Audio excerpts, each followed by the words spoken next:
Israel Hamas വെടിനിർത്തൽ കരാറിന്റെ അടുത്ത ഘട്ടത്തിലെ നടപടികൾ തുടർന്നുകൊണ്ടിരിക്കുകയാണ്.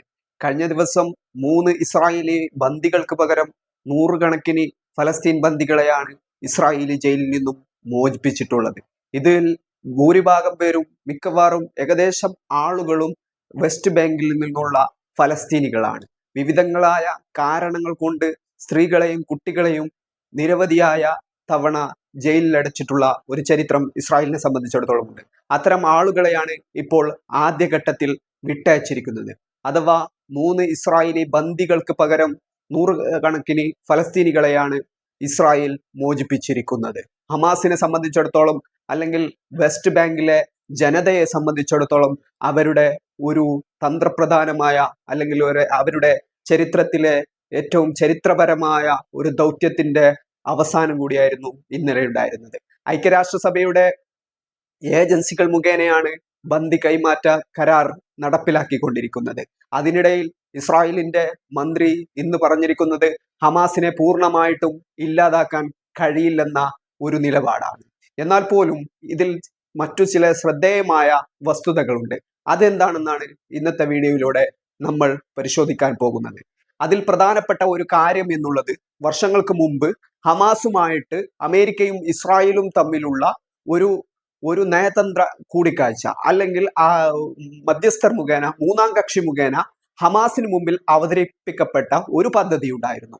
ആ പദ്ധതി ഇങ്ങനെയായിരുന്നു: ഗസയിൽ ഒരു രീതിയിലുമുള്ള ഇടപെടൽ ഇസ്രായേൽ നടത്തുകയില്ല, അഥവാ ഗസയെ പൂർണ്ണമായിട്ടും അവരുടെ ആവശ്യങ്ങൾ സ്വതന്ത്രമായി നിർവഹിക്കുന്ന രീതിയിൽ ഗസയെ ഞങ്ങൾ അനുവദിച്ചു തരാം. പകരം ഹമാസ് അവർക്ക് നൽകേണ്ട ഉറപ്പ് എന്നുള്ളത് അത് വെസ്റ്റ് ബാങ്കുമായി ബന്ധപ്പെട്ടുകൊണ്ടാണ്. വെസ്റ്റ് ബാങ്കിൽ മസ്ജിദുൽ അഖ്സയുമായി ബന്ധപ്പെട്ട വിഷയങ്ങളിൽ ഒരിക്കലും ഹമാസ് ഇടപെടാൻ പാടില്ല.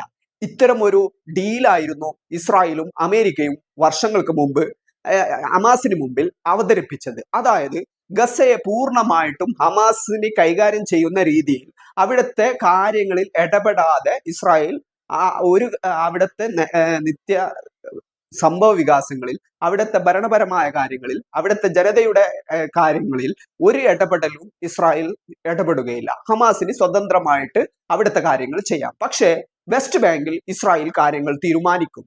അതോടൊപ്പം തന്നെ മസ്ജിദുൽ അഖ്സയുമായി ബന്ധപ്പെട്ട വിഷയങ്ങളിൽ ഹമാസ് ഏതെങ്കിലും രീതിയിലുള്ള നിലപാടെടുക്കാനോ അത്തരം കാര്യങ്ങളിലേക്കോ കടക്കാൻ പാടില്ല. ഇതായിരുന്നു ആ ഡീൽ എന്നുള്ളത്. ഹമാസിനെ സംബന്ധിച്ചിടത്തോളം അല്ലെങ്കിൽ ഗസയിലെ ജനങ്ങളെ സംബന്ധിച്ചിടത്തോളം വളരെ ആശ്വാസകരമാവുന്ന എന്ന് തോന്നിപ്പിക്കുന്ന രീതിയിലുള്ള ഒരു ഡീലായിരുന്നു. കാരണം ഏതെങ്കിലും രീതിയിലുള്ള ഇസ്രായേലി അതിക്രമങ്ങൾ ഗസയിൽ നടത്തുകയില്ല എന്നുള്ളതായിരുന്നു ഇതിന്റെ ഏറ്റവും വലിയ പ്രത്യേകത എന്നുള്ളത്. പക്ഷേ ഇത്തരം ഒരു ഡീലുമായി വന്നപ്പോൾ ഹമാസ് അതിനെ പുറങ്കാൽ കൊണ്ട് തട്ടുകയാണ് ചെയ്തത്. അത്തരം ഒരു ആവശ്യങ്ങൾ നടക്കുകയില്ല എന്നുള്ള നിലപാടുമായിട്ടാണ് അവർ ആ ഒരു വിഷയത്തിൽ നിലപാടെടുത്തത്. വെസ്റ്റ് ബാങ്കും ഗസയും ഉൾപ്പെടുന്ന മുഴുവൻ സ്ഥലങ്ങളും ഫലസ്തീന്റെ അവകാശമാണ് എന്നും ഫലസ്തീനികളുടെ സമ്പൂർണമായ സ്വതന്ത്ര പ്രഖ്യാപനമാണ് തങ്ങളുടെ ലക്ഷ്യമെന്നും മസ്ജിദുൽ അഖ്സയുടെ കാര്യത്തിൽ ഏതെങ്കിലും രീതിയിലുള്ള വിട്ടുവീഴ്ചകൾക്ക് ഞങ്ങൾ തയ്യാറല്ലെന്ന നിലപാടായിരുന്നു ഹമാസ് ആവർത്തിച്ചത്. ഇതാണ് ഇസ്രായേലിനെ കൂടുതൽ പ്രകോപിച്ചത്. അതുകൊണ്ട് തന്നെ ഈ ഹമാസിനെ ഏതെങ്കിലും രീതിയിലുള്ള ഇല്ലാതാക്കലുകൾക്ക്, അത്തരം കാര്യങ്ങളിലേക്ക് എന്താണ് ചെയ്യാനാവുക എന്നുള്ള പദ്ധതികളിലേക്ക് ഇസ്രായേൽ കടന്നു. ഇസ്രായേലും ബന്ധപ്പെട്ട ഇസ്രായേലിനെ പിന്തുണക്കുന്ന കക്ഷികളും. ഇതിന് പല രീതിയിലുള്ള അറേബ്യൻ രാജ്യങ്ങളിൽ നിന്നുള്ള ചില ഏകാധിപത്യ സ്വഭാവമുള്ള രാജ്യങ്ങളിൽ നിന്നുള്ള പിന്തുണ പോലും ചിലപ്പോൾ അവർക്ക് ലഭിച്ചിരുന്നു. അങ്ങനെ ഈ ഒരു ഹമാസിനെ ഈ പശ്ചിമേഷ്യൻ വിഷയത്തിൽ ഇസ്രായേലിനെ അംഗീകരിക്കാത്ത ഒരു നിലപാടിൽ നിന്നും മാറ്റാൻ കഴിയില്ലെന്ന് വ്യക്തമായതോടുകൂടി ഹമാസിനെ ഏത് രീതിയിൽ അവസാനിപ്പിക്കാം എന്നുള്ള കാര്യങ്ങളിലേക്ക് ഇസ്രായേലിന്റെ ചിന്തകൾ പോയി. ഇസ്രായേൽ അത്തരം പദ്ധതികൾക്കുള്ള ആസൂത്രണങ്ങൾ നടപ്പിലാക്കാൻ തുടങ്ങി. അങ്ങനെയാണ് അറേബ്യൻ രാജ്യങ്ങളുമായിട്ട് ഒരു അബ്രഹാമിക് കരാർ എന്നുള്ള കാര്യത്തിലേക്ക് പോകുന്നത്. അത്തരം ഒരു നയതന്ത്ര ബന്ധത്തിലൂടെ മുഴുവൻ അറേബ്യൻ രാജ്യങ്ങളുമായി, അത്തരം അറേബ്യൻ രാജ്യങ്ങൾ അംഗീകരിക്കുന്ന ഔദ്യോഗിക രാജ്യമായി ഇസ്രായേലിനെ മാറ്റാനായിരുന്നു ഈ ഒരു പദ്ധതി എന്നുള്ളത്.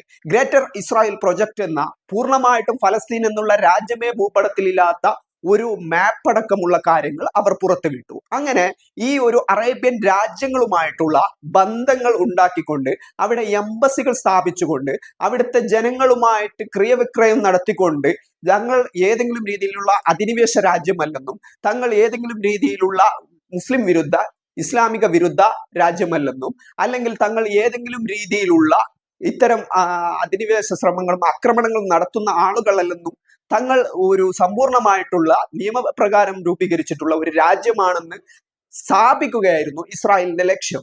അത്തരം ഒരു കാര്യങ്ങൾക്ക് വേണ്ടിയിട്ടാണ് ഇത്തരം ഒരു പദ്ധതികൾ അവർ ആസൂത്രണം ചെയ്തത്. അബ്രഹാമിക് കരാറുമായിട്ട് അവർ മുമ്പോട്ട് പോയി. ചില അറേബ്യൻ രാജ്യങ്ങളുമായിട്ട് ബന്ധങ്ങൾ സ്ഥാപിച്ചു, അവിടങ്ങളിലെ എംബസികൾ സ്ഥാപിച്ചു. അടുത്ത ഘട്ടത്തിലേക്ക് കാര്യം നടക്കാൻ തുടങ്ങി. സൗദി അടക്കമുള്ള രാജ്യങ്ങളിലേക്ക് അവർ നയതന്ത്ര ബന്ധം സ്ഥാപിക്കപ്പെടുമെന്നുള്ള ഘട്ടത്തിലേക്ക് കാര്യങ്ങൾ എത്തി. അതോടൊപ്പം തന്നെ ഹമാസിനെ അവസാനിപ്പിക്കാനുള്ള പദ്ധതികളും അവർ ആവിഷ്കരിച്ചു തുടങ്ങിയിരുന്നു. ഇതിന് പല രീതിയിലുള്ള രാജ്യങ്ങളിൽ നിന്നും അവർക്ക് നിർലോഭമായ പിന്തുണ ലഭിച്ചുകൊണ്ടിരുന്നു. ചില രാജ്യങ്ങളിലെ ഭരണാധികാരികൾ അതിന് അവർക്ക് സഹായകരമാകുന്ന നിലപാടുകൾ സ്വീകരിച്ചു.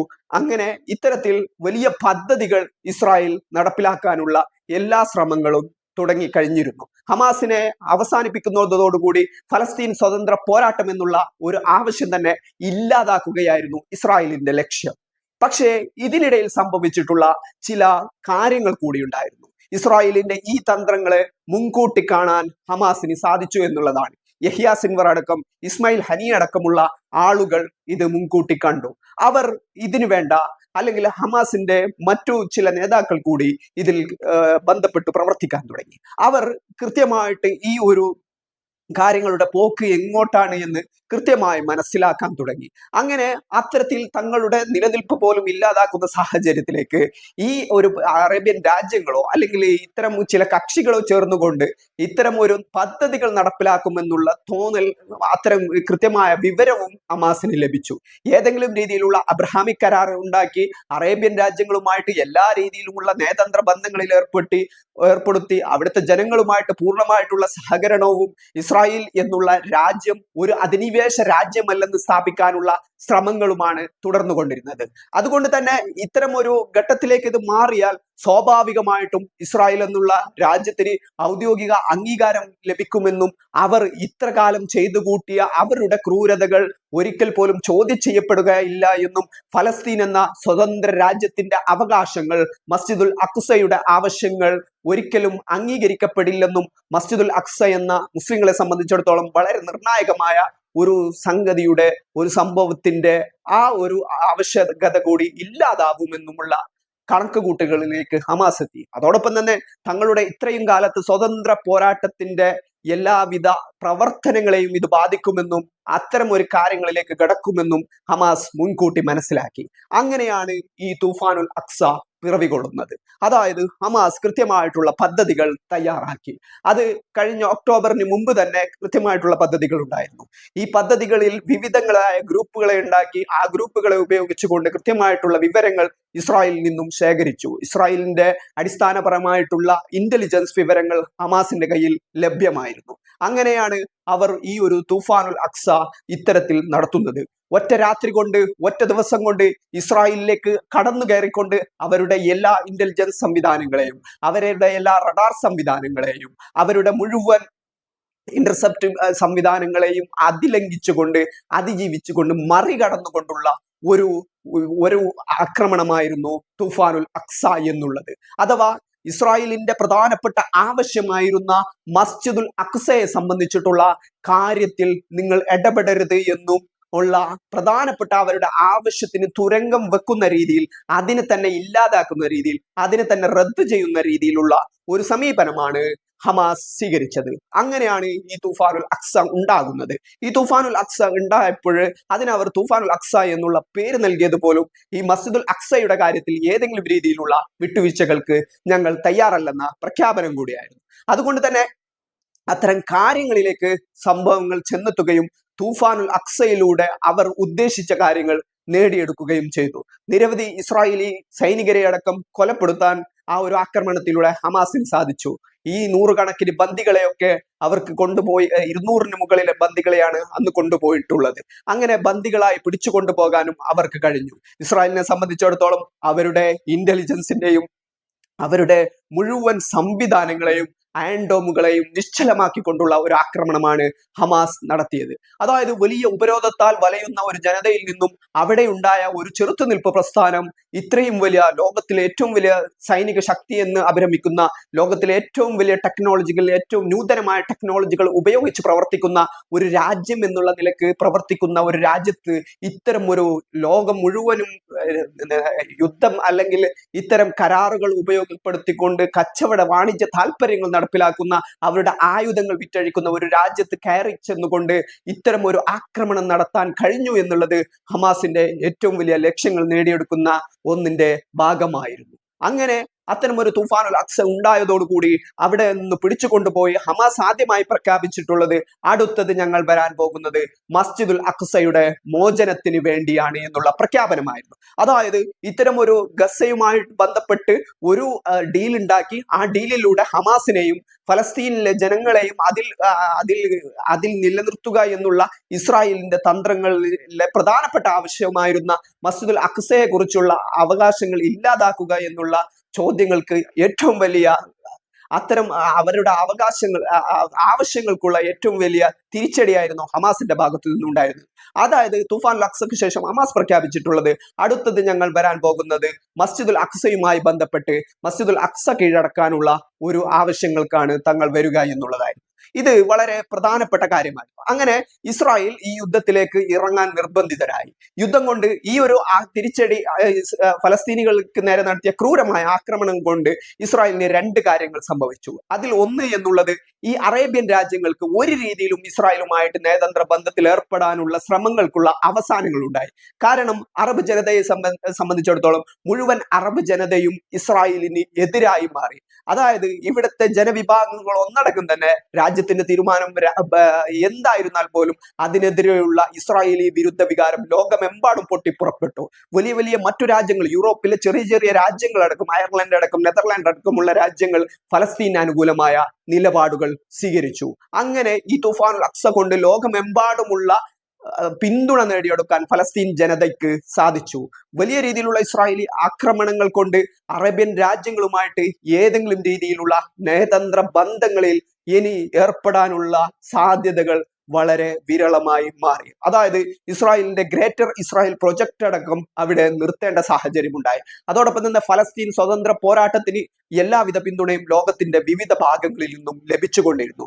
ഇങ്ങനെ വലിയ രീതിയിലുള്ള സാഹചര്യങ്ങൾ മാറി മറിയുന്നതിന് തൂഫാനുൽ അക്സ കാരണമായി. പക്ഷെ ഇത്രയും വർഷം ഈ യുദ്ധം നീണ്ടു നിൽക്കുമെന്നും ആ യുദ്ധത്തിൽ ഹമാസിന് പിടിച്ചു നിൽക്കാൻ കഴിയുമോ എന്നുള്ള ചോദ്യമായിരുന്നു ബാക്കിയായിരുന്നത്.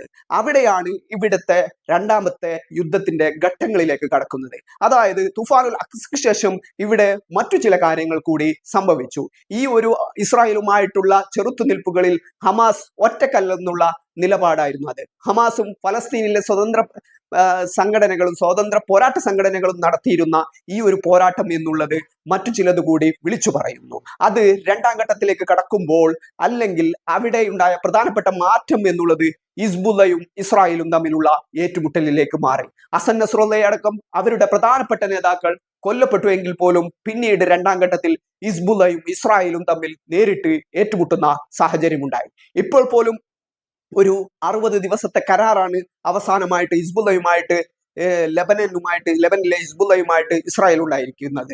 അതിനിടയിൽ ഈ 60 ദിവസത്തിനിടയിൽ ഇസ്രായേലിന്റെ മുഴുവൻ സൈനികരും പിന്മാറിയില്ലെങ്കിൽ ഇപ്പോൾ അതിന്റെ കാലഘട്ടം അവസാനിക്കാൻ പോവുകയാണ്. മുഴുവൻ സേനയും ലെബനനിൽ നിന്ന് പിന്മാറിയില്ലെങ്കിൽ തങ്ങൾ അടുത്ത ഘട്ടത്തിൽ തീരുമാനം എടുക്കുമെന്നുമുള്ള പ്രഖ്യാപനമാണ് ഹിസ്ബുള്ള ഇപ്പോൾ നടത്തിയിരിക്കുന്നത്. ഹിസ്ബുള്ള പറഞ്ഞിരിക്കുന്നത് ഈ ഒരു സൈനിക പിന്മാറ്റം പൂർണ്ണമായിട്ട് നടത്തിയില്ല എങ്കിൽ ഞങ്ങൾ മറ്റു വഴികളിലേക്ക് കടക്കുമെന്നാണ്. അതുകൊണ്ട് തന്നെ അവിടെയും ഇസ്രായേലിന് പിന്മാറേണ്ട സാഹചര്യം ഉണ്ടാകുന്നു. അങ്ങനെ ഈ ഒരു ഹിസ്ബുള്ളയും ഇതിൽ നേരിട്ട് ഇടപെട്ടുകൊണ്ടിരിക്കുന്ന കക്ഷികളായി മാറിയിരിക്കുകയാണ് പിന്നീട് സംഭവിച്ചിട്ടുള്ള പ്രധാനപ്പെട്ട വികാസം എന്നുള്ളത്. അതായത് തൂഫാനുൽ അക്സക്ക് ശേഷം ഈ ഹമാസിനും ഫലസ്തീനിലെ ചെറുത്തുനിൽപ്പ് പ്രസ്ഥാനത്തിനും ഫലസ്തീൻ ജനതയ്ക്കും പിന്തുണ നൽകിക്കൊണ്ട് പിന്നീട് പ്രത്യക്ഷപ്പെടുന്നത് ഹിസ്ബുള്ളയാണ്. അങ്ങനെ ഹിസ്ബുള്ളക്ക് ശേഷം പിന്നീട് ആ ഒരു പോരാട്ടം എന്നുള്ളത് യമനിലെ ഹൂത്തികളുമായി ബന്ധപ്പെട്ടുകൊണ്ടാണ്. അതായത് 2000 കിലോമീറ്ററുകൾക്ക് അപ്പുറമുള്ള ഒരു രാജ്യത്തെ ഒരു വിഭാഗം, ഒരു സംഘടന അല്ലെങ്കിൽ ഒരു സംഘം ആളുകൾ ഇസ്രായേലിന് നേരെ വലിയ രീതിയിലുള്ള ആക്രമണങ്ങൾ സംഘടിപ്പിക്കുന്നു. അത് ചെങ്കടലുമായി ബന്ധപ്പെട്ടുകൊണ്ടാണ്. ചെങ്കടലിൽ ഹൂത്തികളുടെ ഉപരോധം തുടങ്ങിയിരിക്കുകയാണ്. ആ ഹൂത്തികളുടെ ഉപരോധം എന്നുള്ളത് ഇസ്രായേലി ചരക്കു കപ്പലുകളെ പൂർണ്ണമായിട്ടും ലക്ഷ്യം വെച്ചുകൊണ്ടുള്ള ഒരു ഇടപെടലാണ്.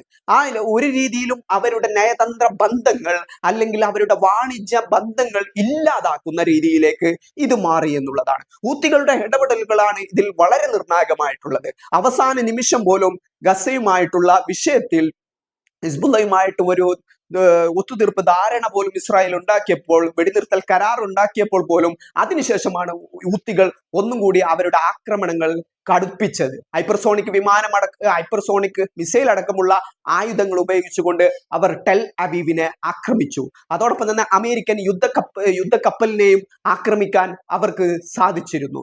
ഇങ്ങനെ വിവിധങ്ങളായ രീതിയിലുള്ള ചെറുത്തുനിൽപ്പുകൾ ഹൂത്തികളുടെ ഭാഗത്തു നിന്നുണ്ടായി. അതായത് ഫലസ്തീൻ ജനതയെയും ഗസയെയും തങ്ങൾ ഒരിക്കലും തള്ളിപ്പറയില്ലെന്നും അവരുമായിട്ടുള്ള ഏത് വിഷയത്തിലും തങ്ങൾക്ക് എല്ലാവിധ പിന്തുണയും അവർക്ക് നൽകുമെന്നുള്ള പ്രഖ്യാപനമായിരുന്നു ഹൂത്തികളുടേത്. ഹൂത്തികളെ യമനിനെയും സനായെയും ലക്ഷ്യം വെച്ചുകൊണ്ട് അമേരിക്കയുടെയും ബ്രിട്ടന്റെയും ഇസ്രായേലിന്റെയും യുദ്ധവിമാനങ്ങൾ വലിയ രീതിയിലുള്ള ആക്രമണങ്ങൾ അവിടങ്ങളിൽ അയച്ചുവിട്ടു. യമനിലടക്കം വലിയ ആക്രമണങ്ങൾ അയച്ചുവിട്ടു, നാശനഷ്ടങ്ങൾ ഉണ്ടാക്കി. പക്ഷേ എങ്കിൽ പോലും അവർ പ്രഖ്യാപിച്ചത് തങ്ങൾക്ക് നേരെ ഏത് അതിക്രമങ്ങൾ നടത്തിയാലും ഗസയ്ക്കുള്ള പിന്തുണ തുടരുമെന്നാണ്. ഇപ്പോൾ പോലും ഹൂത്തികൾ പറഞ്ഞിരിക്കുന്നത് ഈ കരാറിന്റെ ലംഘനമുണ്ടായാൽ തങ്ങൾ വീണ്ടും ചെങ്കടലിൽ ഇടപെടുമെന്നാണ്, അല്ലെങ്കിൽ ഇസ്രായേലിനെ ലക്ഷ്യം വെക്കുമെന്നുമാണ്. ഇപ്പോഴും ചെങ്കടലിലെ ചരക്ക് ഗതാഗതം അടക്കമുള്ള കാര്യങ്ങളിൽ അവർ ഉപരോധങ്ങൾ സൃഷ്ടിക്കുന്നുണ്ട്. അങ്ങനെ ഉപരോധങ്ങൾ സൃഷ്ടിച്ചുകൊണ്ട് പൂർണ്ണമായിട്ടും ഈ വാഗ്ദാനങ്ങൾ നടപ്പിലാക്കിയാൽ മാത്രമേ ചരക്കു നീക്കം സാധാരണ നിലയിലാക്കൂ എന്നും ചരക്ക് ഗതാഗതം പൂർണ്ണമായിട്ടും അനുവദിച്ചു കൊടുക്കുമെന്നുള്ള നിലപാടാണ് ഹൂത്തികൾ സ്വീകരിച്ചിരിക്കുന്നത്. അതായത് ഗസയിലെ ഇപ്പോൾ നടക്കുന്ന കാര്യങ്ങളിൽ ഇസ്രായേലുമായിട്ട് ബന്ധപ്പെട്ട വിഷയങ്ങളിൽ തങ്ങളുടെ നിരീക്ഷണം തുടർന്നുകൊണ്ടിരിക്കുകയാണ്.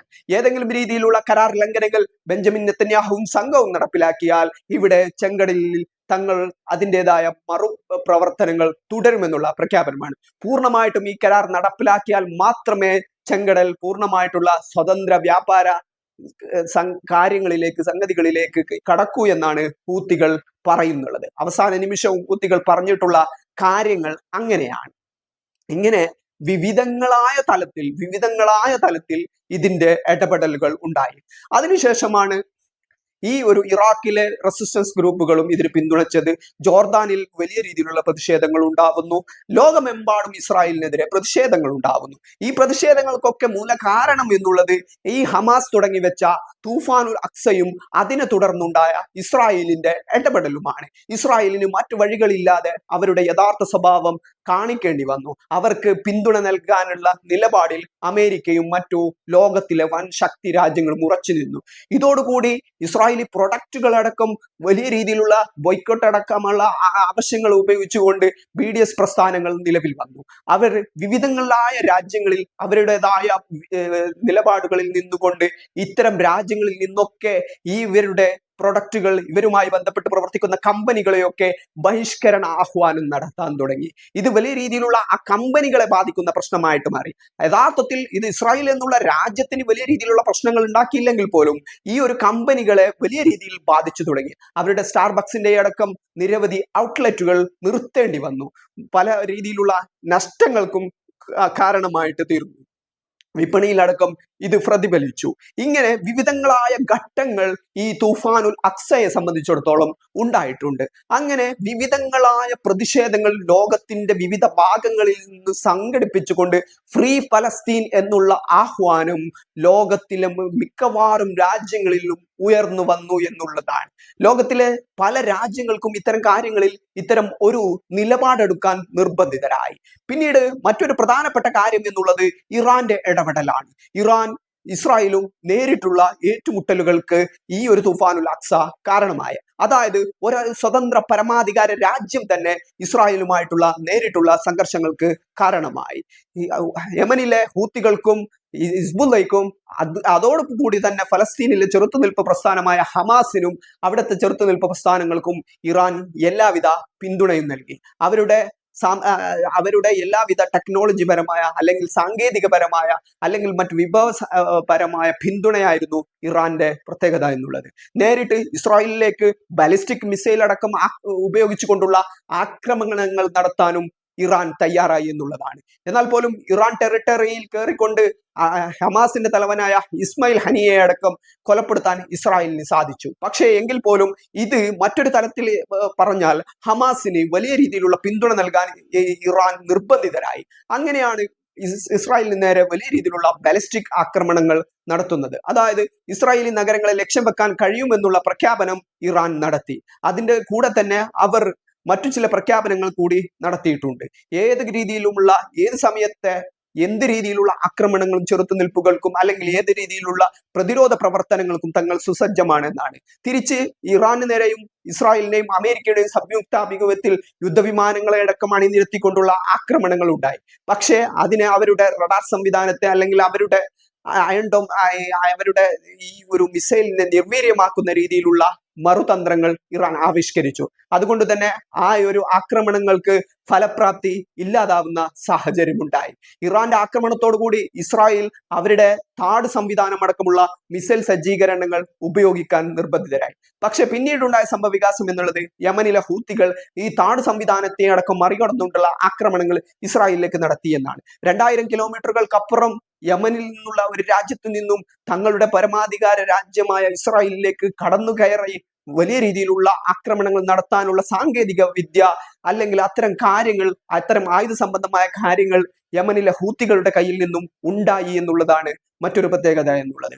അതുകൊണ്ട് തന്നെ ഈ തൂഫാൻ അക്സക്ക് ശേഷം വിവിധങ്ങളായ ഘട്ടങ്ങൾ ഈ ഒരു യുദ്ധമുഖത്തുണ്ടായി. വിവിധ സംഘങ്ങൾ, ലോകത്തിലുള്ള വിവിധ സംഘങ്ങൾ ഹമാസിനും അല്ലെങ്കിൽ ഫലസ്തീൻ ചെറുത്തുനിൽപ്പിനും ഫലസ്തീൻ സ്വതന്ത്ര പോരാട്ടത്തിനും പിന്തുണ നൽകിക്കൊണ്ട് ഒരു രീതിയിൽ അല്ലെങ്കിൽ മറ്റൊരു രീതിയിൽ ഇടപെട്ടു. ഫലസ്തീൻ സ്വതന്ത്ര പോരാട്ടത്തിന്റെ ചരിത്രത്തിൽ ഇന്നേ വരെ ഇല്ലാത്ത സാഹചര്യമാണ് ഇതുണ്ടാക്കിയത്. കാരണം സാധാരണഗതിയിൽ ഫലസ്തീനിലെ ചെറുത്തുനിൽപ്പ് പ്രസ്ഥാനങ്ങളും ഇസ്രായേലിന്റെ വൻ ആയുധ ശേഖരങ്ങളും വൻ ആയുധ ശക്തിയും സൈനിക ശക്തിയും തമ്മിലായിരുന്നു ഏറ്റുമുട്ടൽ എന്നുള്ളത്. ഇത്രയും കാലത്തെ ചരിത്രം അങ്ങനെയായിരുന്നു. പരസ്പരം കൈകോർത്തുകൊണ്ടുള്ള വിവിധ സംഘങ്ങൾ കൈകോർത്തുകൊണ്ടുള്ള അത്തരം ഒരു ചെറുത്തുനിൽപ്പുകളും ഇസ്രായേലുമായിട്ടുള്ള ഒരു സംഘർഷങ്ങളും ഉണ്ടായിട്ടില്ല. ഇസ്രായേലി ഫലസ്തീൻ ഇത്തരം ഒരു സംഘർഷ ചരിത്രം പരിശോധിച്ചാൽ അത് കേവലം ഫലസ്തീനിലെ ചെറുത്തുനിൽപ്പ് പ്രസ്ഥാനങ്ങളും ഇസ്രായേലും തമ്മിലും മാത്രമായിരുന്നു. പക്ഷേ ഈ തൂഫാനുൽ അക്സയുടെ പ്രത്യേകത എന്നുള്ളത് യമനിലെയും ലെബനനിലെയും ഇറാനിലെയും ഇറാഖിലെയും തുടങ്ങിയ ജോർദാനിലെയും തുടങ്ങിയ ഇത്തരം ഇസ്രായേലുമായിട്ട് ബന്ധപ്പെട്ട് കിടക്കുന്ന രാജ്യങ്ങളിൽ നിന്നുള്ള സംഘങ്ങൾ അവർക്ക് ഇസ്രായേലിനെതിരെ തിരിഞ്ഞു എന്നുള്ളതും അവർ ഫലസ്തീൻ സ്വതന്ത്ര പോരാട്ടത്തിന്റെ ഭാഗമായി എന്നുള്ളതുമാണ് ഇതിന്റെ പ്രത്യേകത എന്നുള്ളത്. അതായത് ഈ തൂഫാനുൽ അക്സ അത്രയും കാര്യങ്ങൾ കൂടി ഇവിടെ പറഞ്ഞു വെക്കുന്നുണ്ട്. അങ്ങനെ ഇസ്രായേലിന്റെ ഏറ്റവും തന്ത്രപ്രധാനമായ ആവശ്യങ്ങളായിരുന്ന മസ്ജിദുൽ അക്സയിൽ നിന്നുള്ള പിന്മാറ്റവും ആ ഒരു ആവശ്യങ്ങൾ അവസാനിപ്പിക്കുക എന്നുള്ളതും ഹമാസിനെ അവസാനിപ്പിക്കുക എന്നുള്ളതും അല്ലെങ്കിൽ ഇത്തരം കാര്യങ്ങളൊക്കെ മനസ്സിലാക്കിക്കൊണ്ട് ഹമാസ് മുൻകൂട്ടി ഈ കാര്യങ്ങൾ മനസ്സിലാക്കിക്കൊണ്ട് ഹമാസ് മെനഞ്ഞ മറുതന്ത്രമായിരുന്നു ഈ ഒരു ഫലസ്തീൻ വിമോചന പോരാട്ടത്തിൽ പ്രധാനപ്പെട്ട ഘട്ടമായ തൂഫാനുൽ അക്സ എന്നുള്ളത്. അത് ഈ 1.5 വർഷത്തോളം ഫലസ്തീനിലെ ജനത ഇതിന്റെ എല്ലാ കെടുതികളെയും അതിജീവിച്ചുകൊണ്ട് ഈ ബന്ദികളെ അടക്കം സംരക്ഷിച്ചുകൊണ്ട് അവരുടെ നിലപാടുകളിൽ ഉറച്ചു നിൽക്കാൻ അവർക്ക് സാധിച്ചു. ലക്ഷക്കണക്കിന് മനുഷ്യർ ഇതിന്റെ ഇരകളായി തീർന്നപ്പോൾ പോലും അവരുടെ സ്വതന്ത്ര പോരാട്ടം, അവരുടെ അവകാശ പോരാട്ടങ്ങൾ അവർ അവസാനിപ്പിച്ചിരുന്നില്ല. ഇങ്ങനെ വിവിധങ്ങളായ സാഹചര്യത്തിലേക്ക് ഇത് മാറി എന്നുള്ളതാണ്.